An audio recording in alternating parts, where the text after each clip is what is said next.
Hello friends, என்னாச்சு இவங்களுக்கு? எதுக்கு இப்போ இந்த கிளாக்கை வச்சு உட்காந்துருக்காங்கன்னு பார்க்குறீங்க.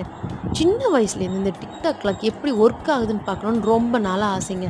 அப்பாவும் புதுசாக வாங்கிட்டு வந்தாரா, ஸோ இன்றைக்கி ஓப்பன் பண்ணி எப்படி ஒர்க் ஆகுது என்னன்னு பார்க்கலான்னு பார்த்தா, வீட்டு பொடுசுகளும் வந்துருச்சு. நானும் பார்க்குறேன் கையில் தொட்டிங்க அப்புறம் இருக்குது, நான் தான் காமிப்பேன்னு சொல்லி உட்கார வச்சுட்டேன்.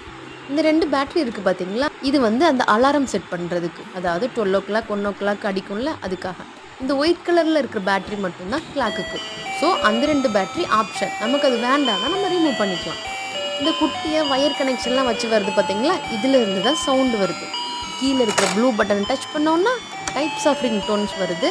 மேலே இருக்கிற பட்டனுக்கு வந்து ஹை வால்யூம் வச்சுக்கலாம், இல்லை லோ, இல்லை மீடியம், இந்த மாதிரி வச்சுக்கிறதுக்கு தான் யூஸ் ஆகுது. என் பையனும் சும்மா இல்லாமல் நடுவில் வச்சு வந்து மாற்றிக்கிட்டே இருந்தான். ஆனால் இந்த 1 month யூஸ் பண்ணதில் நான் ஒன்று கண்டுபிடிச்சேங்க. நைட்டு 10 மணிக்கு மேலே அலாரமே அடிக்கலை, அதே மாதிரி காலையில் 6 மணிக்கு மேலே தான் அலாரமே அடிச்சுது. ஸோ கிளாக்குக்கே தெரிஞ்சிருக்கு இந்த அக்காவை நான் டிஸ்டர்ப் பண்ணக்கூடாது. உங்களில் எத்தனை பேர் வீட்டில் இன்னும் இந்த கிளாக் யூஸ் பண்ணுறீங்கன்னு கமெண்ட்டில் சொல்லுங்கள். டாடா பாய்.